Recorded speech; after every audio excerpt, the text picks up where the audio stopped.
Well, I'm very pleased. You know, we had a great season last year and the girls got along really well, and I always have a great time with the Sixers. It's really great to be back. We had such a great season last year and we've got a really good, exciting group. So yeah, absolutely stoked. For me, there's no better team and no other team I'd rather play for. I'm really pleased to be back with the Sydney Sixers for WBBL 03.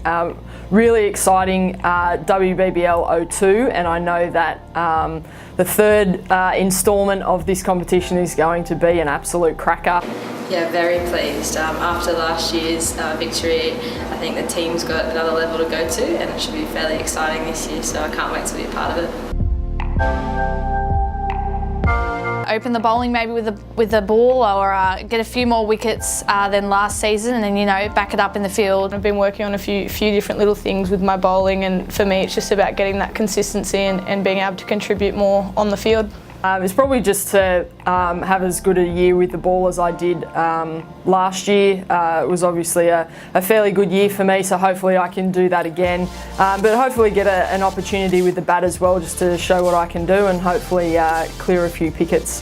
Just to contribute in any way I can to the team to make sure that we're winning games. I think with the way that the game's gone now, the T20 is very fast, so you might not get to face 20 balls, you might get to face 3 balls, you don't know, so you just got to go out there and do the best you can for whatever opportunity you get.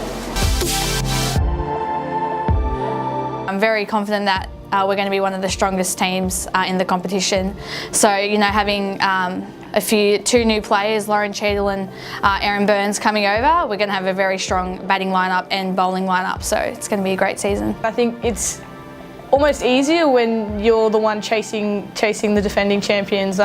Being the defending champions, everyone's after you, and it's a completely different ball game. So I think it's a really good and exciting challenge for us, and it'll be really good to see how we go. Well, I've got my little mate down here, Pride and Joy. Would really love to get this again for the second time in the third instalment. So, you know, I'm pretty confident in this group. We've got some really good young players coming through, and obviously we've got some really good experienced players in our group as well. We just have a really nice mix of players with the bat and the ball, and in the field I think we set a standard, so it should be pretty exciting to see how we can take our games a bit further, and it'll also be very exciting to see how all the other teams size up.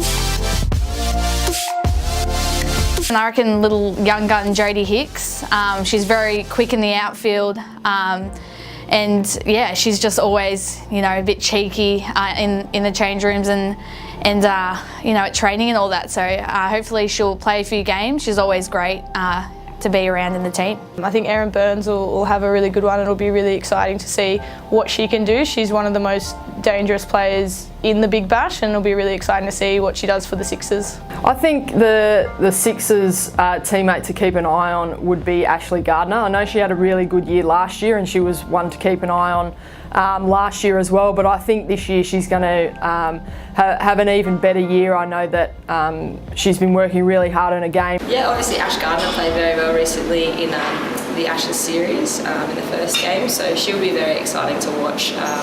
But I think Elisa Healy's got a big year ahead of her, and it should be pretty cool to see her opening the bat for the Magenta. That also goes to Elisa Healy.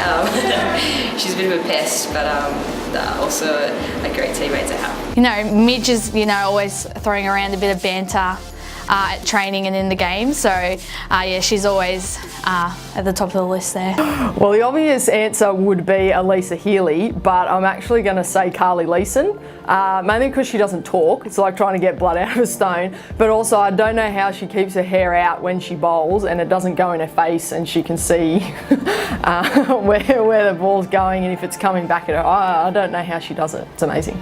That's a really tough one. I think there would be a common thread of Alyssa Healy being thrown in there, but I'm gonna go for a different one and go Jodie Hicks. She's just an absolute pest all the time. I love the Olympics and I love the idea of getting in the Olympic Village, so any sport that would get me in that village, but I always have a thing for for tennis players and basketball players, I think they're really cool and they're really athletic. I'm really bad at both those sports, but if I could have anything, it'd be one of those two sports, I think. Well, I am a little bit of a golf fan, so I'll definitely try and pursue another career in that. I'm currently off 19.5, so I'm pretty happy with that. It's lower than my dad, that's all that matters. I think I would definitely choose an Olympic sport. It's obviously the pinnacle that most athletes want to try and achieve.